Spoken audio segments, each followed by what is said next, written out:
Welcome to the Conditional Release Program, a podcast that delves into the netherworld of cults, crims and con artists. We don't like these people in its shows. We believe the best way to expose them is to hold them up to a harsh light, point our index fingers in their general direction and mock them mercilessly, take them down a peg or two until they cease to exist in any other form than the shit on our shoes.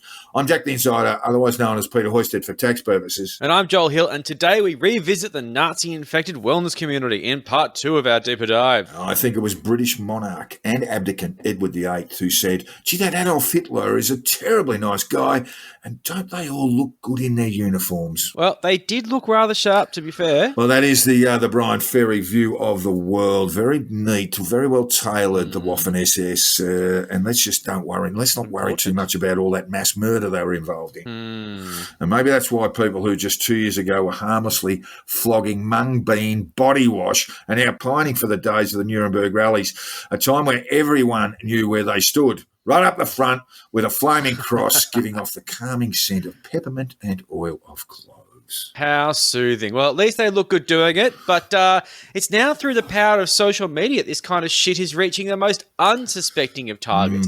Fucking mums groups are now seen as a place of potential radicalization. What?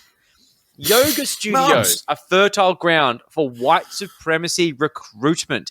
How the fuck does that make sense? I mean, there's some very good people in the yoga scene who are fighting this from the inside, and often at great expense because there's a lot of divisive conversation around there. But it's a fight that shouldn't have to happen. We live in a fucking bizarre time when the guys that preach free love, namaste, and speak openly about positive messaging are also gearing up to ask the Jewish question. And we'll get to wellness Nazis and what's to be done about them. I've got some ideas which involve rather a lot, well, not too much, but just enough violence, and we'll be discussing that in a deeper dive. But we can't do that now because I know our listeners are great empty sponges, idling around the crystal set, wondering what to know and what to think, and they'll remain great amorphous blobs of ignorance until they hear what's happened in the world in the last 7 days in the Conditional Release Program's Weekly News.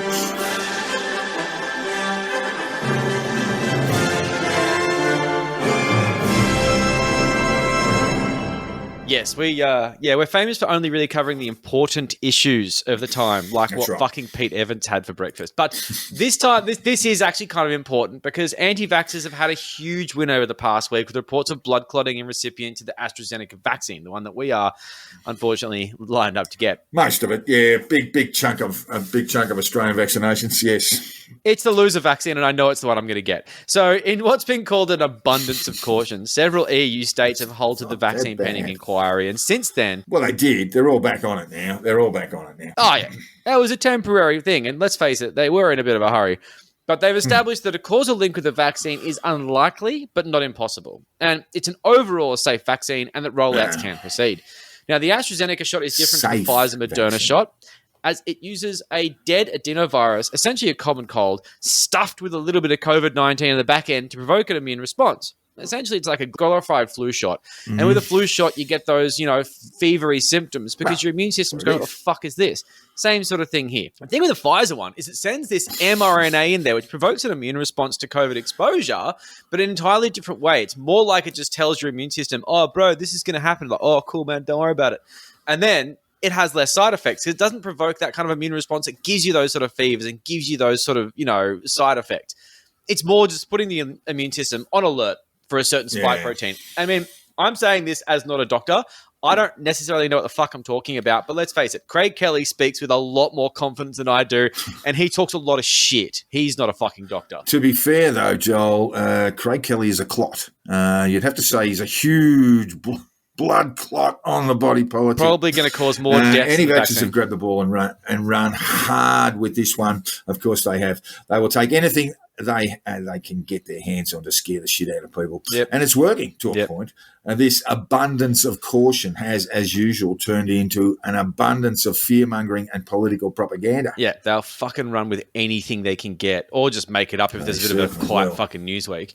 Blood clots, it seems, are the kind of thing you don't really know about until you get one. And then, you know about it. They are fairly common, especially in older people. In general, it seems around 2 to 3 cases per 1,000 people, which is not insignificant. And in this situation, the 37 blood clots reported are from 45 million doses That is running million far doses, below the average. The issue that has caused alarm here is the type of blood clot, which is quite a rare one, and the age of the people that have got them. Younger people experiencing rare forms of blood clotting have set off alarms and calls for close monitoring of the situation, which I totally agree with. And I absolutely have no doubt that despite the fact that EMA is given the green light to the vaccine, they will be looking at this very closely because that's what they fucking do. They actually aren't trying to kill you all, you fucking morons. Well, that's it. It's a job. Exactly. So it's very difficult to establish a causal relationship between vaccines or anything for that matter with some kind of side effect. And, you know, unless you're an anti-vaxxer and just everything that ever happens to you is a fucking vaccine injury, you morons. But keeping an open mind on this, in my opinion at least, my uneducated opinion, was a wise move. Like taking a moment to look at the data and ensure that this isn't the start of some sort of serious issue seems like a wise play. But I say this from Australia, this beautiful COVID-free island where we're not being ravaged by COVID. Like, chances of getting a blood clot from the AstraZeneca shot is around 1 in a million at this rate. Chances of blood clotting issues with a COVID infection around 13%. It's not the same. It's not even like a different ballpark. It's a different galaxy. Now, Craig Kelly, and this is a lot more. Yes. It's ridiculous. Like there's no comparison between the risk factors. If you're in a place that is ravaged by COVID and you catch COVID, your chance of getting a blood clot is a fuckload higher than if you get a random 1 in a million side effect from a vaccine. I'm sorry, but sometimes you're playing the numbers game. They pretend like COVID doesn't exist, and that's what they believe. But if COVID didn't exist, the vaccine would be a higher risk. Unfortunately, COVID does exist, and the vaccine is nothing compared to it. Anyway, Craig Kelly, as mentioned, God, he's become my least favorite people. Fuck, he's almost worse than Pete Evans. Peddler of bullshit and newfound hero to the fringe in Australia, has been pushing the story of a Georgian nurse that died from anaphylactic shock after receiving the AstraZeneca shot. Posting an article from Georgian state media, it outlines that a 27-year-old nurse has died after some time in critical condition in hospital. They could not save her. Now, interestingly enough, when you search for the name of said nurse, the only hits you get are from the Georgian state media news site he posted, a Nigerian news site, a Namibian news site, and BitChute videos. So the usual suspects will say this is a media cover-up. Strange. And, I mean, I don't know. Maybe it is. I don't know. Pretty fucking unlikely. But the absolute glee that anti-vaxxers get when a story like this comes out, it just overpowers their ability to just fucking Google it. Check your shit. Like, have a look and see if maybe no one else is saying what you're saying. I'm not saying that Craig Kelly is a gullible fucking moron who spreads shitty disinformation because he's a fucking attention whore. I'm saying that Craig Kelly is a lazy, useless, pathetic, gullible moron who has a massive fucking insecurity complex which is being stuffed with the joyous adulation of wellness fuckwits who have decided that their mutual interest makes him a fucking god. But he's not as stupid as his followers. I don't think. They're the real fucking morons. Because his post got 705 comments and 1,000 shares. As usual, more shares than comments. These people are the virus. More brainless fucking lunatics spreading complete misinformation before fact-checking a fucking thing. So we're living in a global pandemic, and we're facing a unique challenge by attempting to vaccinate the entire bloody world to get past it. It is a huge task and something that has really brought to light the incredible world we live in, where governments and institutions, yes, including Big Pharma, can come together to stare down adversity and avert a crisis, a global crisis. And while it took a threat to Western lives for this to happen, and let's face it, if this never left Asia, we wouldn't give a fuck about it. It's been an incredible mobilization of resources to ensure this bastard of a virus leaves most of us untouched. But then you have these fucking anti-vaxxers, these malignant, bored and useless cretins that just have decided to spend all their time setting us backwards, halting progress, drumming us full of fear, and then trying to sell us some bullshit drinkable bleach that will solve all of our health problems. Thanks. You were the villains of the pandemic, and you remain the villains of the pandemic. Please cancel your internet subscriptions and find a new hobby. Go knit a jumper. Do something useful. Stop scaring the shit out of people. You are doing harm, motherfuckers. and speaking of which, John Magufuli, president of Tanzania, and COVID denier, was killed by COVID. It's a famous example of famous last words. COVID doesn't exist. Wait a minute. I can't get a breath, and now I'm dead. Ouch. No, that's brutal. See you later, Johnny boy. Pete Evans is a huge fan of John McAfee, which is a huge red flag. I mean, the Tanzanian president, often considered to be an anti-vaxxer with a very anti-vaxxer approach to the concept of truth, declared very early into the pandemic that COVID did not exist, and reporting of cases just magically stopped. Now, word on the ground is, unsurprisingly, cases did not in fact stop. And while a lot of people on both sides of the fence have used COVID as a political tool of expedience, every now and then there's a solid reason to think that someone really does believe their own bullshit. Enter the late Magafuli, who has apparently died from COVID. Yep, they say he died from a heart attack, and that might be true, but all signs point to COVID being the cause of said heart attack. And of course, his comrades are claiming it wasn't, because that's fucking humiliating. Died of a heart attack because he couldn't get a breath because he had COVID. Yeah, a little bit of that. I mean, he had all the ginger and lemonade in the world, but it did not cure his COVID. Now, due to the horrible nature of the anti-vax... You reckon he had the lamp? You reckon he had the Pete Evans lamp? Well, obviously he didn't, because he died. He's just flicking that to green. And I mean, he would have been fine if he did have the lamp. Yeah, well, there you go. That's right. Yeah. See? Yeah. Checkmate, right? This is true. 100%. Can't prove a negative. So, due to the horrible nature of the anti-vax crowd, they immediately point to his death as murder by, I don't know, Big Pharma or some shit. It's all a conspiracy because Magafuli was a big threat to their new world order, some shit. But basically, when it comes down to it, if you're one of your COVID-denying heroes dies from COVID, then you've got to make up some weird, bizarre shit to save face. Almost like making Trump this like godlike hero because he was so fucking useless and all he did was eat KFC and watch Fox News. Oh no, man. He's like taking down the deep state. No. But good narrative. Hordes of well-wishers from the usual parts of Australia are mourning his death, which is nice, but not having given two fucks about Tanzania until it turned out their mad president shared their fringe beliefs on the pandemic. But now they're all Tanzanians. Well, not really. They're actually mostly rich white people. Yes, and I can tell you, John Magafuli's got some fairly fruity laws in place that deeply affect our gay brothers and sisters in Tanzania. Yes, he got some very dark views there, very Old Testament literalism.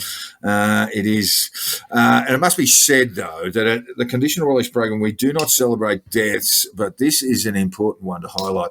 Seeing someone fall on their sword like this is the perpetuation of victims as a result of the fear machine that is the anti-vax movement. A man that stands over a country and tells his people that they have nothing to fear from COVID and then hides away in a place like, say, a giant block of land on the Northern Rivers in New South Wales. Well, that is indicative of someone who says one thing but thinks another. This guy clearly bought the line that COVID was a hoax. Let's make a foolie, a flu, and the countless, literally countless, they weren't documenting deaths in Tanzania. Literally countless numbers of people that have either died or suffered crippling long COVID symptoms from his reckless policies at the end of the day. His COVID policy was a gamble, and a gamble that took his life and many, many others. Follow you, wild, crazy bastard. Hopefully the next guy learns a lesson from your mistakes.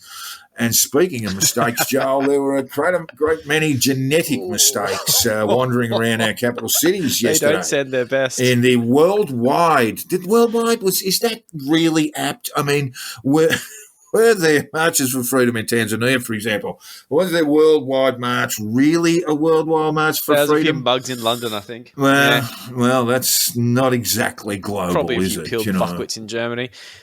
The English have had a rough year. I feel for them, but not that much. I don't feel for them that much. Don't march. You guys are riddled with plague. Don't march, you fucking morons. Anyway, look, and don't march in England anyway. It's always cold. So it would appear that the Sydney part of the Worldwide March for Freedom turned out a little bit too damp for our freedom fighters. If you were anywhere near New South Wales, you probably got wet. So the general consensus was stay home. Stay at home, wear a jumper, put a coat on, and stay at home. And watch Braveheart. Stay on the couch. Freedom. There's no point going out looking like a fucking idiot at Hyde Park with a stupid sign when it's absolutely pissing with rain, you fucking morons. And a few of them did turn up, but I feel like they're the ones that really like doubled down on social media, and if they didn't, it would be really embarrassing. Yeah. So essentially, this was difficult for our strong and tireless defenders of liberty because our freedoms are being eroded as we speak. I mean, I guess they are. I mean, they have to be, right? Like, why else? Why else would there be a march for freedom? I mean, it's got to be something going on, right? Surely they wouldn't just collect in parks randomly to talk shit about nonsense. I mean, so well, There is the merch Well, to okay, sell. there is the merch table, which would have drowned out a bit of a grift going on. Okay, it seems pretty clear that this is basically just a gathering of grifters trying to get their foot forward to solicit donations, drum up political hysteria, and sell shit like shungite. And, of course, those beautiful merch T-shirts that say, "We are coming," which is so funny because I don't think any of them have come for a while. Anyway, I must say, the T-shirts they're selling have the graphic design of someone that just screams, "I did a TAFE course at 65 because I had an interest in graphic design." So the protest... I want to wear a T-shirt. I want to wear a T-shirt with a half-smart message on it in Times New Roman. Yes. I think it's more like Comic Sans at this point. But Comic Sans, yes. The Melbourne protest actually went fairly well. It was a beautiful day for it. Wow. Victoria is pilled as fuck. I mean, like... Yes, it's definitely... Melbourne is the most pilled city in Australia. It does feel like that, doesn't it? And like there was the 100-day lockdown, of course, which may have provoked a few fears, but let's face it, Victorians, as a general rule, they're a bit strange. I mean, it's quite cold down there. And I'm not going to exempt you from this, Jack. That includes you. You can't just pop up north and just go, "Oh no, I'm from New South Wales now." Well, I'm not a Victorian anymore, but I do still barrack for their cricket team. Yeah. See, that's it. Yeah, the proof is in the fucking pudding. I'm telling you that right now. If I put you on if I waterboarded you right now, I know what you'd say. I just make you say it. Always be a Victorian, unless you don't want me to be, and then I'll be something else. Beautiful interrogation techniques.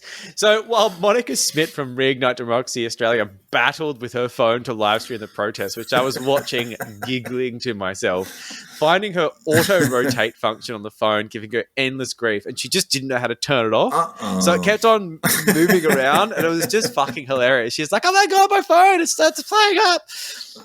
I don't understand my phone. My sinister phone is trying to destroy I'm running me. a political media empire, but I don't understand smartphones. So, and the thing is, she ran out of battery. Why didn't you bring a power bank? You're planning to live stream hours of footage. Is that not the oversight of the fucking decade? But, I mean, I agree with her. As she said countless times during the live stream, the turnout was pretty good. Not with the enthusiasm that she said it, though, because whenever someone says how many people there are, there's not many. And I would say, at a glance, my take is 2,000 or 3,000. I've been known to exaggerate. Sky News said hundreds. They said 7,000. But they also say that the COVID vaccine changes your DNA. So they've kind of lost their ability to say anything without me looking at them sideways. Bit of an integrity. Fucking bullshit merchants. Bit of an integrity 7,000, my fucking ass. One person on the live stream was really cute. They said, "Do you think there's 1 million people at this march?" And one of the people said, "Only if you times everyone by 1,000." Which... only if you count people at a sort of cellular level. How many cells they've got. And in that case, it's billions. Look at that. Billions. Yeah. How fucking exciting. So one very funny moment was when Monica was running toward when the speakers had finished, and she was screaming for people to march as all these sheep-like morons were just milling around, not really knowing what to do, just sort of staring at their feet. At one point... No choreography. It's great. At one point she says, at a rally she was instrumental in organising, almost speaking to herself. She said that they needed to be more organised. And that's the thing. You got these situations where these fucking wingnuts who have no idea what they're doing organize these rallies. You got to realize that all these amazing rallies, all these climate change rallies, the unions are doing everything. They're doing the sound. They've got organizers. They got volunteers. They got toilets. These fucking guys just basically put up posters around the city saying, "You should come here for a bit and bring a sound system from home." I mean, need to be better. They're fucking amateurs, man. They're fucking amateurs, and you can tell they've only started going to protest recently because they seem astounded the cops are there. There's always cops at protests, you fucking morons. Half the time they're there riling people up, trying to get a response, while 7 nightly news is sitting there going, "Come on, take the bait, take the bait, take the bait." Come on. You know what? He just called you. He just called you a really bad name. Yeah. That's right, and that's it. Yeah, it reflects poorly on the force. He said something about your mum. You better get stuck in. So they're desperate for the cops to react, but like a big dog being annoyed by a small child, they just sit there and take it. I mean, until they don't, and they bite their fucking heads off. But that didn't happen.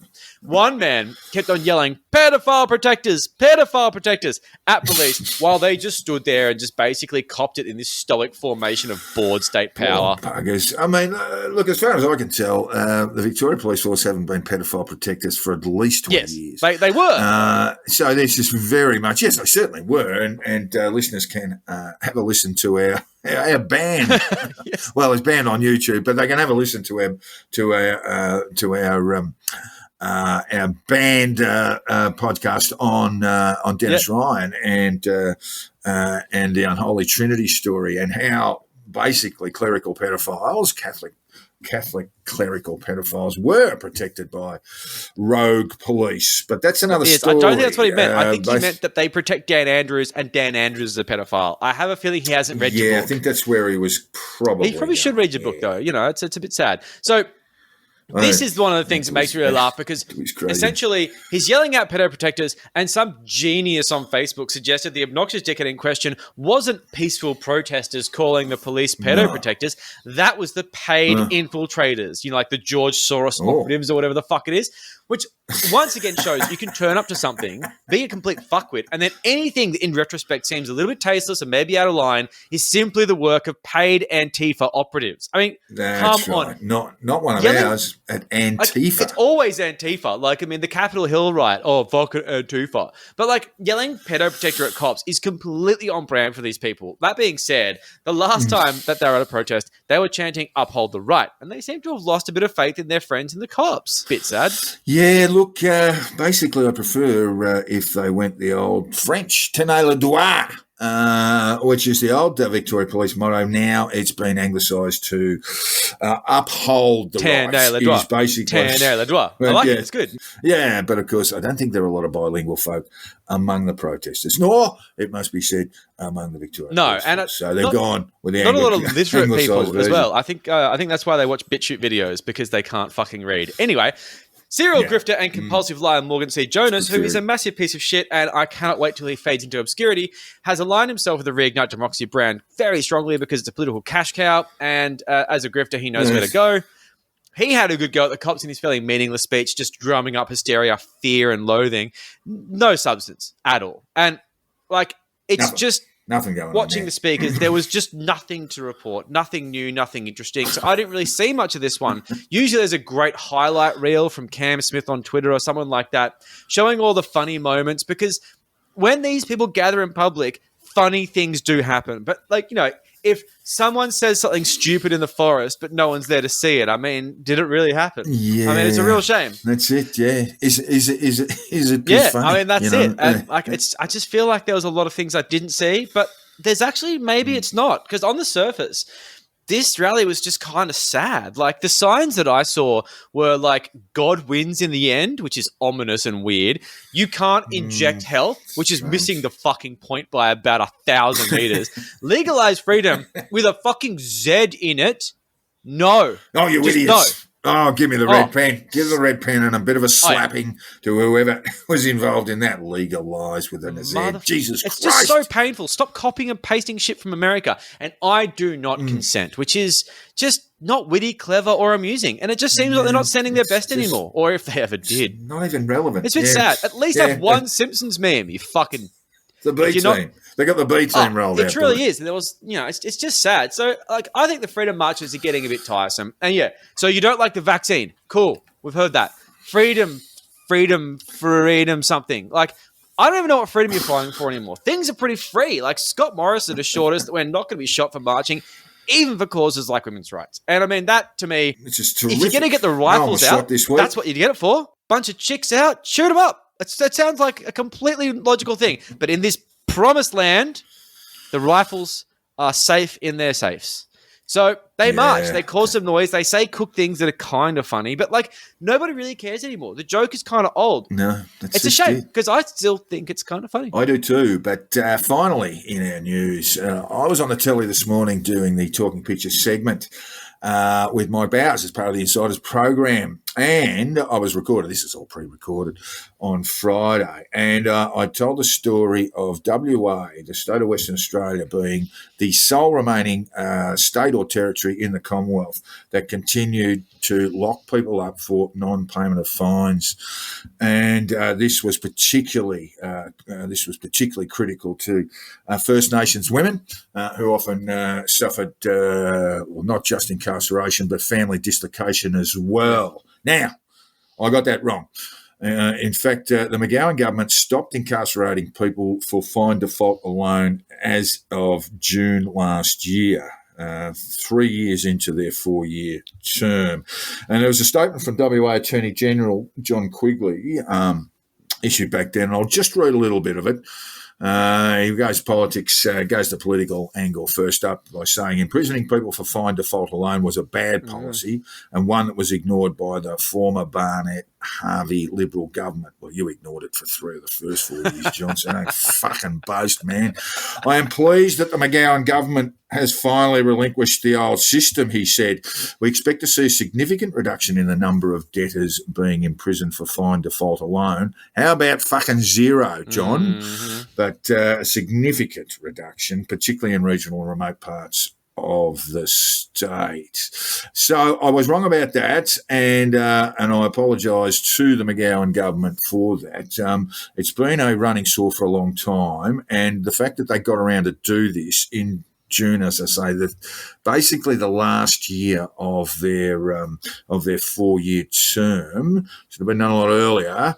But the fact that they got to it during a COVID pandemic, which is why it sort of disappeared into smoke a little bit, is something they deserve some credit for. But the fact remains that existing fines are now being returned to payees, increasing their indebtedness through the addition of interest charges and other expenses, which are not being waived. And the force of that consigns people to poverty. So a $300 fine for a traffic offence like driving an unregistered car, for example, should never, ever become a crippling debt.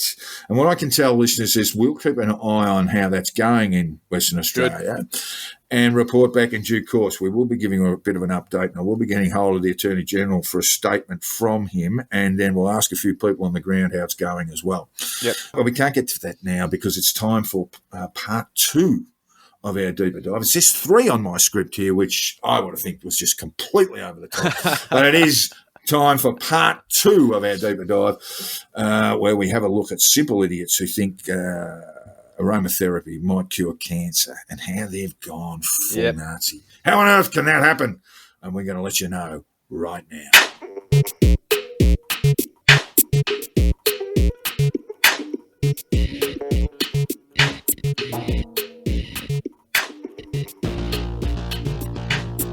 Joel, last week we were looking at the wellness industry, how it's changed and where it's got to today. And where it's got to today is basically veering towards Nazism. How's that happening? Who's involved? Well, quite like Pete Evans, I do not have the answers, but we can speculate. And I'd say that basically at this point, and it's very strange to watch, but the slippery slope toward Nazism in the new age bracket, it's just covered in fucking detergent. I mean, it's slippery. Turning this conspiratorial mindset into good old-fashioned anti-Semitism is easier than you might think, and I have seen it happen in real time on my Facebook feed. Old friends of mine, lean anti-vax, have a few issues with Bill Gates, traditionally conspiratorial, they just start poking that George Soros bear, and the next thing you know, they start talking about the cabal and the globalists. And of course, the next thing you know, they are straight up pushing anti-Semitic tropes. The Protocols of the Elders of Zion is a popular one. Shrouded in what sounds like a fairly mysterious name is a ridiculous document originally from Russia that was literally designed to drum up hatred of the Jews. It's a Jewish world domination textbook written by a fake group of scary Jews called the Elders of Zion. And this has been circling around for many years. Henry Ford was a big fan and a major anti-Semite. But just when you think this whole the Jews did it mindset is about dead, it comes back with a fucking vengeance. It really never goes away, and it's really intense at the moment. Yeah, it's poisonous. And this crossover isn't new. It's just taken on a new form, because loving incense and hating Jews is actually a thing that harks back to the good old days of the Third Reich. So, as usual, we are witnessing history repeating itself. Like the Nazis bloody loved astrology. No fault to astrology here, mind you. As some of you already know, I was brought up in the astrology world, and it's mostly Nazi-free. Mostly. Although I do feel like that's astrology, changing. where there from are afar, fewer Nazis anymore. Well, yes. I mean, I guess there was like a sort of dramatic reduction toward the end of the 40s, but then we're having an uptick now. Yeah, late 1940s, not a great time for promoting Nazism, but they got right on it after that. Yes. Yes, I think astrologers and good investment can be sort of, diametrically opposed. But like things like using a pendulum to make decisions, otherwise known as dowsing or divining, is something I used to play with as a kid. Anything to me was a fucking pendulum. And, it was just something the family did. Turns out Hitler was a fucking huge fan of this too. This explains a lot, that by the way. Maybe would have been. Yes, it does, doesn't it? Look, it was a rich experience. If you ever start battling about invading Poland, I know we're all in very, very deep trouble. Well, the pendulum was saying to do it. So they created a pendulum institute to help the Navy win the war, which didn't go too well. They lost so I guess that one fairly early. Before 45, the German Navy was basically gone. Yep. Sadly, it didn't really work. But, that's all props to us for not having to speak German now. That's good. It's a very abrasive language. It's easy to learn. It's just, Anyway. Those long words are very intimidating. But it turns out anti-vaxxers in Germany also jumped on the Nazi bandwagon. This is a funny one. I like this is interesting. So basically, they claimed that vaccine programs were actually a part of a Jewish conspiracy to damage the German people, to weaken the Aryans. And this line seems to have been a fucking long game because it's gone from World War II propaganda to current day memes because it turns out the Pfizer CEO Albert Bourla has Jewish heritage. So... 1 + 1 = fuck you, right? Like, I mean, come on, guys. Just give it a rest. But if that wasn't enough for you, the Nazis had a straight-up wellness crossover themselves. Hitler and Himmler were big into alt health, including homeopathy and organic veggie diets. Everyone's like, Hitler was a vegetarian. But it goes way further than that. It wasn't just the fact that he didn't like pork sausage. He was all about proper straight-up wellness shit. And this stretches into their love for the occult and the general sort of crossover into Indian spirituality and yoga. The Nazis were big on yoga. And this is actually like something, if you want to look further into this, Tom Taneke did a thing called White Trader, which was at the Melbourne Fringe Festival. And I think he just throws it around for free now. But you might have to go on his Patreon. Oh, give him $5. Give him $5. Yes, he's a good man. I gave him 15 to watch it. It was good. Let's not forget that the swastika is actually a Hindu symbol and appropriated by the Nazis. Yeah. And let's not forget also that Adolf Hitler had a particularly close relationship with Big Pharma, such as it was in the 1930s. He was a raving drug addict through most of his years, largely set up by his physician, Theodore Morell. Have a click on that, readers, just to have a look at a bloke. He is a Nazi straight from Central Casting. But Morell was actually an alt physician who would use therapies and treatments and drugs that hadn't been cleared for human use, and he basically treated Hitler like a guinea pig. Morell was deeply mistrusted by the senior Nazi ranking officers, but because he was giving Adolf the good stuff every day, and basically from about 1940 onwards, Hitler was roused at about 6 o'clock in the morning. No, basically that's not true. He was like Churchill. He wouldn't get up much before about 2 o'clock in the afternoon. He was roused from his slumber with a blast of methamphetamine, which had been invented by the Germans in the 20s, or been created by German pharmaceutical companies in the 1920s. Then given some cocaine and pretty much fed on that for the rest of the day in injections initially, first thing in the morning, and then pills throughout the day, and then he'd take a lot of benzos to put him to sleep. So that was, sounds like a fucking great time. That is pretty much unsustainable on a daily basis for 5 years, and certainly led to... No wonder you want to be a Nazi. You get all the good drugs. This sounds like a fucking great group to be a part of. I mean, I haven't had any good connects for a while. I'm just going to go down and check out my local Nazis. Basically poisoning him on a daily basis, but not with any intent to remove Hitler from power, just because he was a crank doctor. So that also sort of fits into that that old scenario, and this bullshit that they come up with now, the whole my immune system is perfect. Those sort of isolated wellness lunatics talk about that and say that they are not at risk of getting COVID. It just sort of fits in well with this Aryan idea of certain people being superior to others. The immune system is such a crapshoot, even for highly skilled immunologists and physicians around the world. They don't know what is going to inspire one person's immune system and why that will work and why it won't work for another 20 others. So it's all highly complicated, and it's not a matter of saying, gee, I eat my greens, I eat my spinach, and therefore, my immune system is just utterly perfect, and I can't get sick. Look at me. I'm chiseled from fucking stone. And it's the most annoying so mindset. At the end of the day, there is that sort of connection, and it's really not a new one. But I would say that the crossover with the wellness industry and the modern neo-Nazi movement is less about the good old days of Veggo Hitler and flexible SS officers, and much more about the white supremacist movement.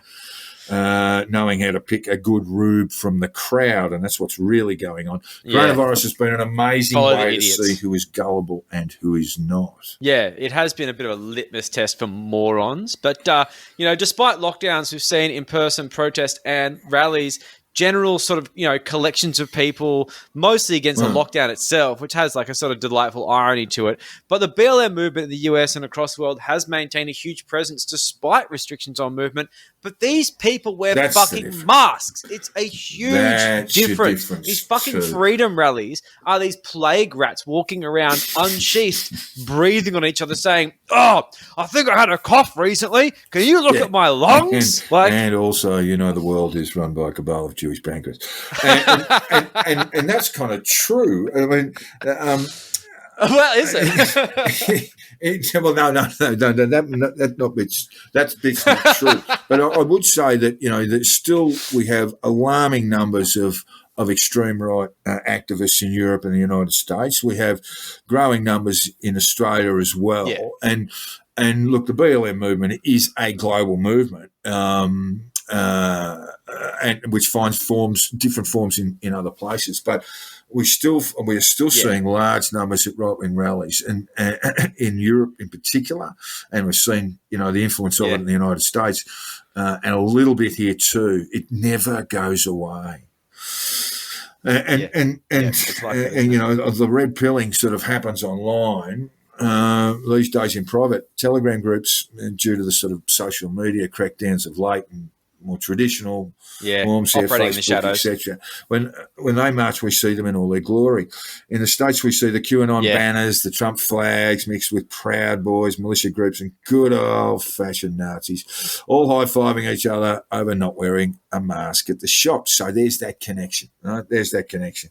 But at the end of the day, who's it really that's making us wear masks at the shops? Well, they say it's the Jews, of course. Yeah. Yeah, it's an easy slope. And you can see how all these people turn up to these rallies and they look like they're normies, but they're side by side with flat out Nazis. And it's just like people go to prison, they come out better criminals. You go to a freedom rally march, you're probably going to become a better Nazi. I mean, like, it's just the way it works. Like, someone's going to start a chat with you saying, "Have you thought about the Jews much recently?" It's funny, you should say that. I've thought about little else for the last 3 months, and now that I'm with some like-minded souls, it's just accelerated.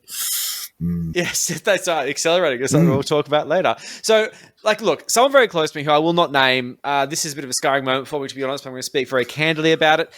They talked openly about how they don't trust the Jews, which I found very difficult to really react to. Didn't know what to do. They think they're controlling the world, and it's the usual tropes, but this predated coronavirus. And this is the kind of conspiracy-driven mindset that's being fertilized now that has these real-world implications of spreading.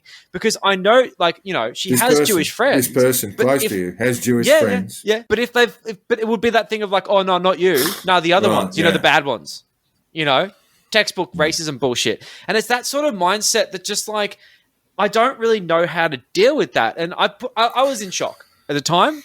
But It's I a was tough also on one. notice thinking, if she's thinking this, it's got to be coming from somewhere. And since looking into this, it makes a lot more sense now. You know, the cabal, the globalist, all the bullshit. It's been going on for ages. It's just been so amplified during the fucking pandemic. So since then, the idea of New Age types being recruited by Nazis, it seems like it's becoming more of a common concept. A lot of journos have covered it. There's Conspirituality covering in great detail. And we're kind of comfortable with the idea now that where there's incense smoke, there's also going to be burning crosses. But I just find it difficult to understand how this really happened. Like, it's just a wild set of political alignments. Well, there are a few things at play here. For starters, anti-vax movements, have a look at their protests. They're inherently white. You won't see too many other besides white faces in that crowd. Have a think about it. How many anti-vaxxers can you think of that aren't white? And while vaccine hesitancy is huge within BIPOC communities, it's not due to memes. It stems from medical mistrust rooted in generations of medical racism, and that's another podcast for another time. But white anti-vax sentiment comes from a cult built on bullshit misinformation and the idea that the big bad wolf of big pharma is going to shoot you full of poison. The big bad wolf can easily be swapped out here for the Jews under the guise of globalists in the cabal and a new world order that is going to reduce populations and destroy our white way of life. So when you look at it, you have a group of white people who think their very existence is under threat from the Jews through mass vaccinations. This is a fertile ground for stepping up their game into a full-blown Nazi mindset. Yep. Yeah, it's an easy way to capture the hearts and minds of people who are just teetering on the edge of mistrust that need someone to blame. And Bill Gates is an easy one, but at the same time, it doesn't quite fit as well as the Jews. So while things like anti-vax sentiment seem like usual fringe politics bullshit run by cult leaders and grifters, there is another element of white nationalist groups using this pharmaceutical panic to try to kick off a race war that will basically destroy the current order. Well, the side effect of this kind of psyop works to fulfill another cause as well, acceleration. Accelerationism is a political and social theory that has picked up steam over the past decade in far-right circles.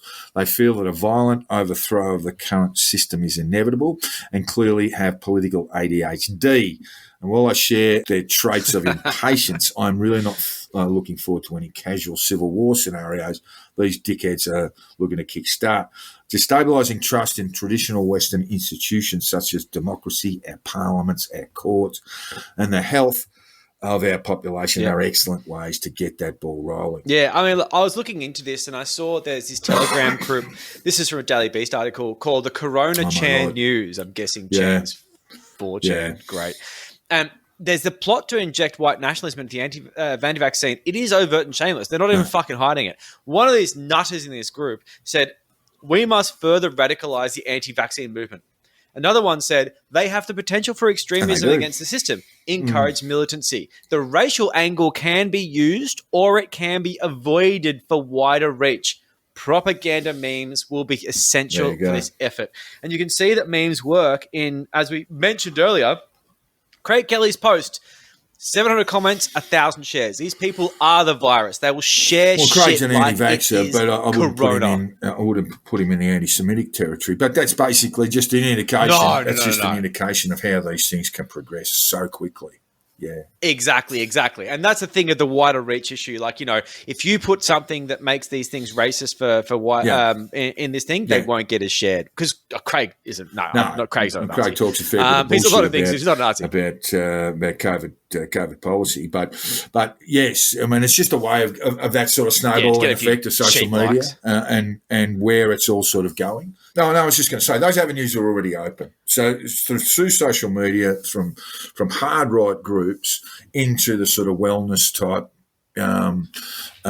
shifting down into that sort of network, it's already established. And these things just get passed on and on and on because there are so many of these people who are totally pilled. Yep. And if you go into places like Telegram, these kind of Nazi-tinged memes can just be inserted in without too much fanfare. No one really gives a fuck. You see them happening all the time. I swear Telegram is full of bots because there's just constantly these random things just being posted in completely irrelevant chains. But that's a whole other story. Basically, when it comes to these guys, they use traditional political tactics and they use them through memes. This is this like mix of traditional textbook sociology mixed with new technological forms of communication like memes. And in the Telegram group, they instruct their followers, your goal this week is to tell 5 people directly that the vaccine has the potential to sterilize people.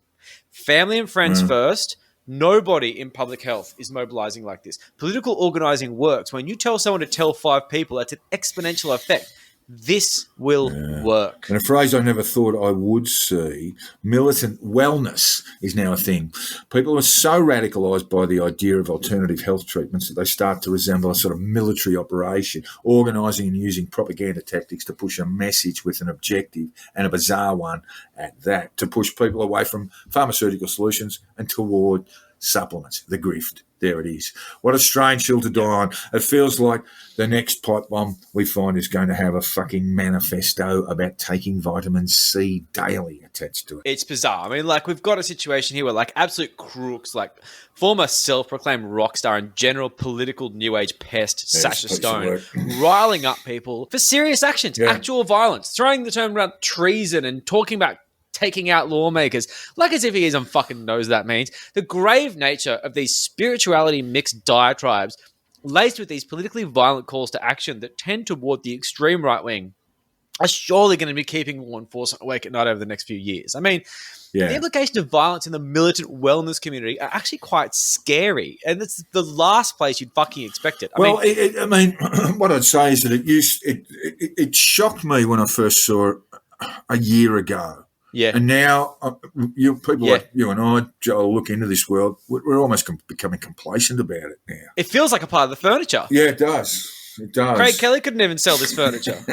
Sorry, that was just such a fucking... That was such an opportunistic joke. Yeah, I'll let you off. It wasn't even funny. Oh, whatever. We would be remiss if we did a spot about the neo-Nazi wellness crossover without mentioning friend of the podcast, Pete Evans, who has shown on social media posts that he is not only leaning a bit toward the neo-Nazi side, but also a Holocaust denier, which is just fucking charming. I mean, Pete Evans is the never epitome in of wellness. those precise ways. There was always hints, you know. There's a... Yeah, it's vague. It's typically Pete vague stuff about denying the Holocaust. But then when he wasn't vague about the real history of Germany, that's still vague, but not too vague. But when he said, I was waiting for someone to notice a sonar ad, the walls came crashing down. Yeah, his vagueness is a strategy, and it's not a dumb one. I mean, the sonar ad is owned by the SS, who were actually charged with the Holocaust. So, it's a bit naughty. But then again, don't worry, it didn't happen. It was just the Jews making a point. So that's we've got that going for us. So his T-shirt, which he always wears, food is medicine. I think he's got like one headshot with it, but he throws it all the time. It wraps it up. I mean, this is the kind of thing that he is. He's a wellness machine. And while I actually do appreciate the ketogenic approach to eating, which I really should be sticking to, that's crazy. So just many go fucking down to KFC. carbs. I'm just like a hunger machine. If you get that KFC craving, act on it. That's my advice. That's my... You fucking enabler. But I'm not a big fan of his approach towards the Jews. And I think so, like, fair enough, because his Telegram is an absolute cesspool of anti-Semitic sentiment, which is arguably tacitly approved by Pete, because he's famous for rapidly deleting anything he doesn't like. And I tell you what, he leaves those posts up. They do not get deleted. If you want to sum up the far right and wellness crossover, like, you know, at the end of the day, go no further. He's certainly a light carrier for it. And of course, now he's running for the Senate under the Great Australian Party. We're not quite sure whether he's number 1 or number 2 on the New South Wales ticket, but we'll find out soon. And this, you know, the Great Australian Party we talked about, it's a fringe political party that sits to the right of One Nation, more the sort of political wing of the sovereign citizen movement. And seeing Pete Evans run run under a Greens ticket on the Northern Rivers with the promise of green energy and clean water just sounds so much more natural. But the wellness scene, it's like one that I've always seen as a bunch of greenies, now think that climate change is a conspiracy by the globalists, that freedom is everything and self-interest trumps all. What a terrible shame it is. It's bizarre. I've always seen Pete Evans, if he was ever to be a political actor, to be a greenie that's what you'd think. Who would just be hugging trees. But no, it's like it's just gone the exact opposite way, where it's like, you know, he'd rather set a bonfire to prove the fucking, you know, climate change greenie is wrong. I mean, I do love but like, you know, another thing that was like not entirely unexpected, but a massive crossover has been the way QAnon has been absolutely infiltrated into the MMA scene. And while it's hardly surprising a bunch of alpha male dipshits will be flying Trump flags and flaunting their perfect immune systems in this sweaty, narcissistic outburst on the internet, it has a very real world implication for the sport. And like, it also has its own little sort of bizarre political crossover story as well, which is pretty funny. Because like Tito Ortiz, who like MMA people know this guy, he has given more punches to the head than received, but he's had a few. He's found himself a councilman for Huntington Beach in Orange County, California. And whether it was the power of celebrity or the fact that Orange County is just pilled as fuck, he was elected with the most votes in city history. That's Disneyland. Orange County in Southern California. That's Disneyland, yes, folks. So, you know, there might be a bit of connection there too. It's around there. Yeah, it's a weird place. I got a friend, Larry, who lives there, and I love him, but we go shooting. It's great. I really like guns. It's really bad. It's one of my weaknesses. Guns are good. So his platform of generally being a pest about coronavirus restrictions have left him politically isolated, but galvanized as fuck. I mean, who would have thought like an alpha male MMA guy is, you know, politically galvanized and generally just belligerent about their beliefs. The other council officials, likely seething with jealousy but also trying to stop their arm of government being a complete shit show, have moved against him for essentially not showing up to meetings, acting like a fuckwit, and using this as a toxic political platform for baseless claims about health implications, about not wearing a mask, mostly. While the MMA community has a perfect storm of community and right-wing bent that just creates this perfect political candidate for these weird times, we are fucking lucky the wellness scene, Pete Evans, doesn't have the same kind of pull these American cage fighters do at the Bellator. But again, it's a sort of unsurprising connection. You know, you got people who are, you know, MMA fighters. They're not walking around basically extolling the virtues of the Westminster system. They're not. No, they're not saying, you know, separation of powers. What a tremendous thing that is. No, they've gone down a path. You know, many of them have had sort of broken backgrounds, and they've gone down a path where now they've enjoyed smashing a few people in the head, knocking them out, and they become sort of these sort of powerful figures. Yes, they become sort of somewhat lunatics at the end of the day. But this is one of the things that's interesting, and it comes out on the ground as well as in the ring, because this is the kind of thing that walks its way in on foot. Sonny Brown, friend of the podcast and also host of the Sonny Brown Breakdown, Sonny. Shameless plug there, has been trying to dodge red-pilled sentiment in his training sessions since the pandemic started brainwashing people on the scene. I mean, like, he listened to the last episode and he was saying about the yoga teachers who were avoiding the conversations in the class. He said, I can relate to that. I mean, you know, same shit I have to deal with. Red-pilled lunatics coming through the door and sort of sitting there going, oh shit, I need to dodge this. So there's also Stefan Kesting, who one of Sonny's friends, Daniel Christian, he also, like, you know, he referred me to this, host of the Strenuous Life podcast. He's been using his platform to basically convince these fucking meatheads to put down the crack pipe and just look at the science. But he's lost a shitload of followers as a result, and he knows this, and he speaks openly about it. I mean, like, I subscribe to his podcast, and I listen to it every now and then when it's not one of the, like, broadly MMA ones. It's more about, you know, the conspiracy side. But the MMA community, and this is something I think he's found out the hard way, are very easily peeled and very hard to deprogram, and they will resist. And for every Kesting out there, there's got to be another 100 throwing out red pills to get likes. And shares on social media. The greater. I mean, that's the greater concern, isn't it? I mean, you know, we've seen this with Q-Anon and the failure of Trump, January 6th and all that sort of stuff. The problem is you've just got literally thousands and thousands of people that need to be professionally deprogrammed in order to function. Yeah. And you know, and now we've got other elements there, you know, and let's just say those facilities are not going to be available. No, I mean, there's a big argument within the Q research community as to whether deprogramming works. Stephen Hassan, one of the big deprogrammers who got involved in this sort of thing, got out of line with a few people for saying something. It wasn't transphobic, but just kind of stupid, tone deaf. You know, what can you do? But I'm on that side. Like, look, it's just speculation, but I do think that deprogramming is kind of the way to go, because these people need a shitload of therapy. Like, I don't know what to do. And honestly, my approach these days is just to give up. I just give up straight away. I just can't be bothered, you know, fuck it. But that's bad, because I've lost some friends. I'm no doubt I'll lose some more, and family members as well. Just, you know, casualties of this bizarre war. And I kind of just give up.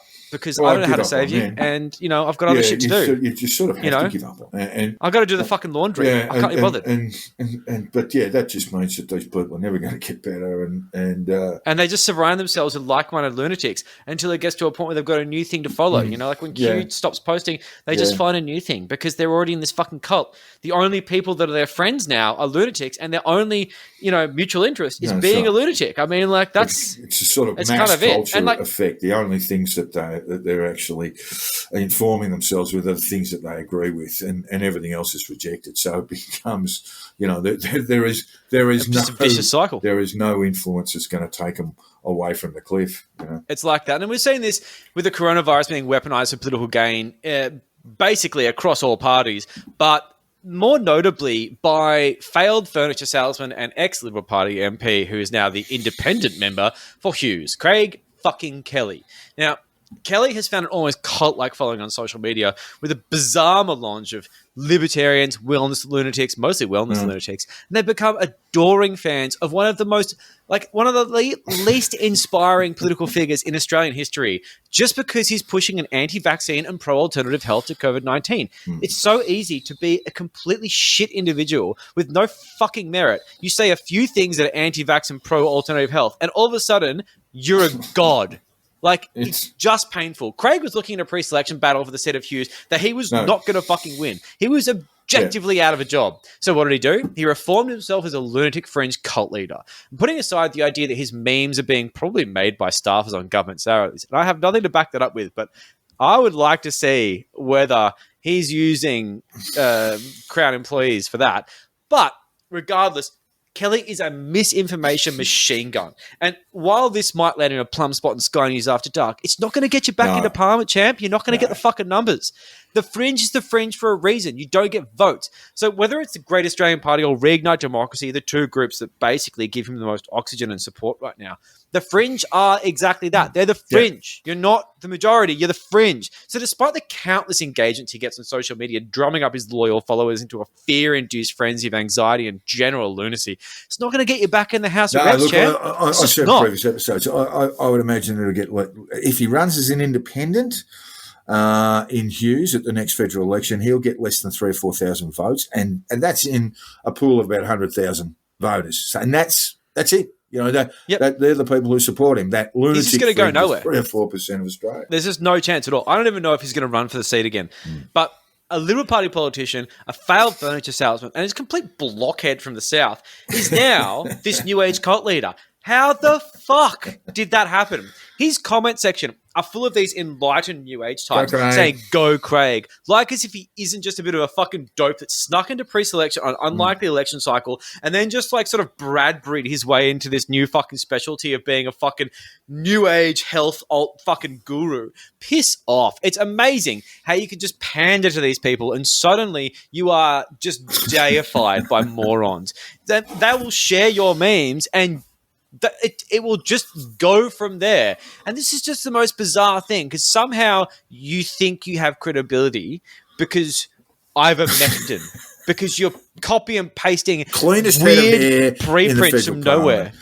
Craig Kelly, you will never see a louse indeed on him or lice on him.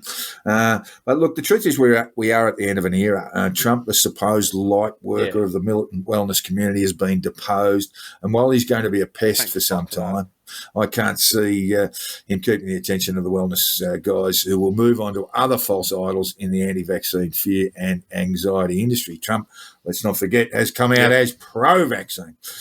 There's a ton of these people, and I'm not going to name them, but they are going to be a part of the political fringe furniture for some time to come. Yeah, but speaking of furniture, there's going to be a big order of some fine pine headed to Florida way. They say the house always wins, Jack, and, well, it often does. Unless you're Trump. And maybe Jamie Packer. Poor old Jamie. Couldn't make a quid out of a casino. That's a very Sydney issue. Yes, very Sydney niche issue. Well, there is one in WA subject to a Royal Commission, a Crown Casino there, and there's a Crown Casino in Victoria also subject to a Royal Commission. So what you're saying is this is not financial advice, but I should invest in Crown Resort. No, That's I what would be doing that. But all I'm saying, you have to marvel at a man who can't make a quid out of a casino. There are only a couple around. One of them is Donald Trump. And the other one is Jamie Packer.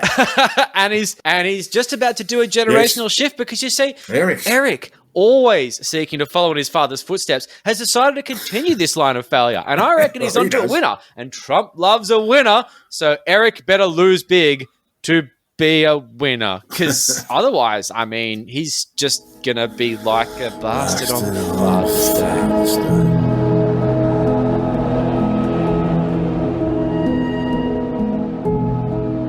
Outstanding news this week for Eric Trump, idiot fail son of the 45th President of the United States. Good-looking boy, sufferer of more skin diseases than anyone in recorded medical history, who, despite having the IQ of a toaster oven, has moved the family business forward, which ironically means taking it back, to the good old days where his old man single-handedly destroyed Atlantic City, sending the designated Jersey gaming region into multi-generational recession with unemployment rates higher than Eric can actually count.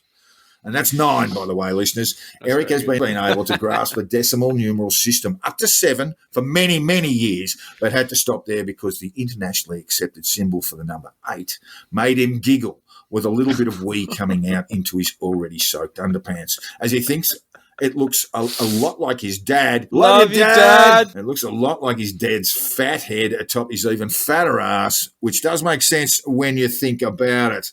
The good news is Eric, good-looking boy, has got the Trump family business back in the casino caper. Well done, Eric. It's a license to print money, Eric said, while printing $20 notes with Junior's dial on them before the photocopier burst into flames, requiring assistance from fire and rescue, who had to use the jaws of life to remove Eric's head from the chair he got it stuck in. But that brief calamity aside, Eric has forged on demanding Florida legislators allow Trump Doral, a fabulous country club with a 36-hole golf course, shops, plenty of parking, and not an overpriced shithole at all, be turned into a casino to fleece punters and return the Trump empire to its former glory when they had just 8 bankruptcies and all that tax evasion and money laundering.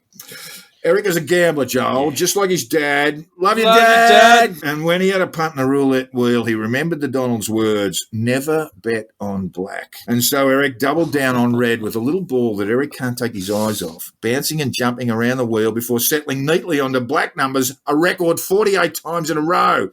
Eric lost $700 million in the space of around 15 minutes. Oof. And now he owes members of the Italian-American community that's 700 mil with a VIG. That's, let me see, around $4 billion.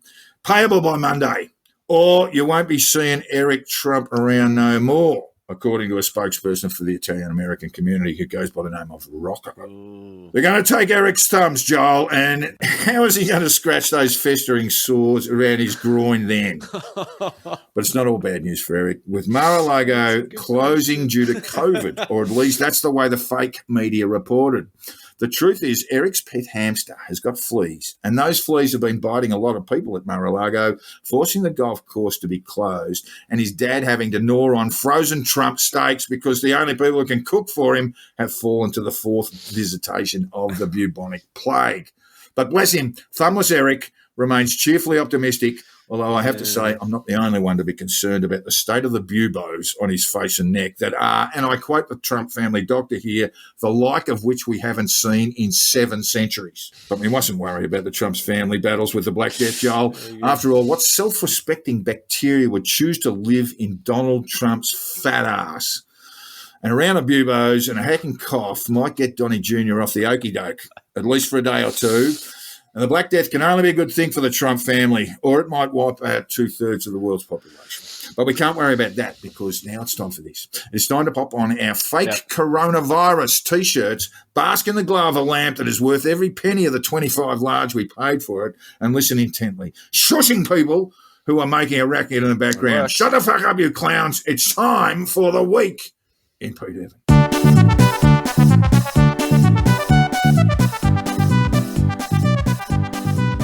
So it has not been a huge week. Not in Pete Evans. Not a huge surprisingly enough, not. No, it's been pretty quiet. The walking media stunt that we know and love has taken a bit of a breather this week. I think he's counting his money after selling out yet another Evolved Sanctuary and buying a giant block of land to do more of them later. He knows he's got a new grift and he fucking loves it. So in lieu of covering something incredibly stupid that he's done over the past few days, let's look at some of the dumb shit that he's said. Now, The week in Pete Evans in this podcast has always served a couple of purposes. One of them is to lampoon one of the most reviled people in Australia, but the other is to simply know what that side of fringe politics is discussing. And while Pete's finger is often far from the pulse and mostly up his own arse on the regular, he does follow and share the headlines of what's happening in the alternate universe of conspiracy theorists and general lunatics. He's a bit of a, he's a bellwether for this sort of shit. Yeah. So, first up in the news that Pete's been posting about is the sad and sudden death of boxer Marvin Marvellous Hagler. Marvin Hagler. Wonderful boxer. I didn't know who the fucking guy was. No. I had no idea. One of the great middleweight fighters of all time, yeah. Yes, well, according to some, he succumbed to the vaccine. According to everyone else, he fucking didn't. Some dipshit named Tommy Hearns, who you probably have a nickname for as well, he apparently fought him years ago. Yeah, fuckwit Hearns. This guy's an asshole. Hearns he was. They fought a very famous stoush together, considered one of the greatest middleweight fights of all time. And then they did it after death by this asshole posting on Instagram that he'd died after receiving the vaccine. Oh, my God. Based on nothing. So here's Fox News then showing this casual screenshot of the Instagram post. Think, we didn't say anything. We're just showing a social media post. Yeah, like as if this isn't going to trigger the fuck out of people. So this is typical of anti-vaxxers. Just lie like it's the truth. It's not even known if you got the vaccine at all. No. This is the kind of shit we're dealing with now, where random cult members of the anti-vax crew make news stories because it fits their narrative. It's just reminiscent of a post-truth world that is sprinkled with activated almonds. Well, I just have to interrupt you there, Joel, too, because Tommy Hearns, in that rather memorable fight, got the shit beaten out of him by Marvin Hagler, and quite a lot of CTE might have kicked in by now from that beating alone.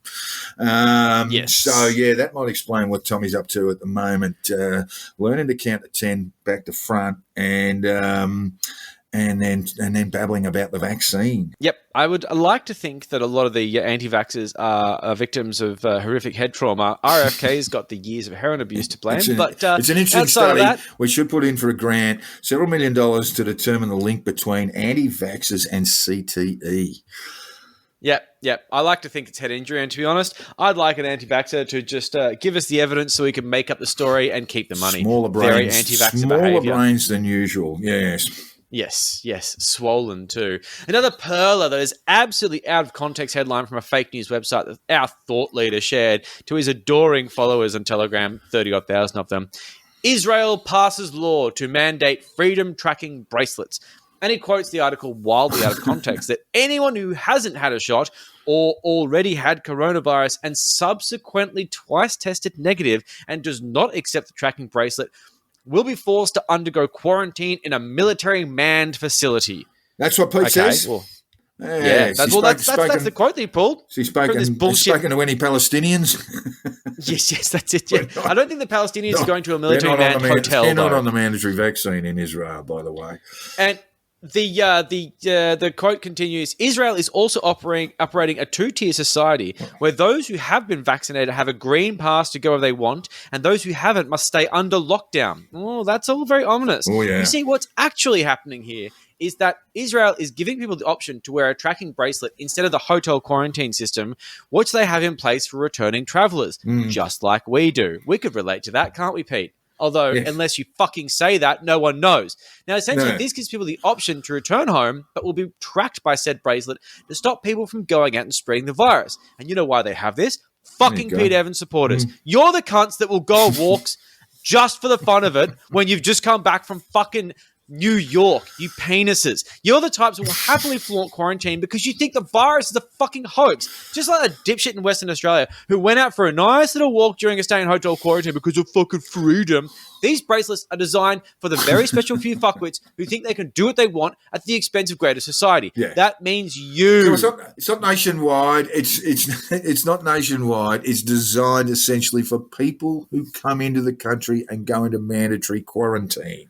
It's giving them an option to stay out of the hotel system. That was the little bit that you were missing there. Just this fucking smidge. So The freedom bracelet could easily be called a dickhead device, and it's not fucking mandated, you spanner. They're giving options on how to quarantine. Now, this isn't a big week in Pete Evans, and that is that. But I just want to say that Pete's marketing model relies on instilling fear and anxiety in his followers and then offering them peace, love, and light at the end.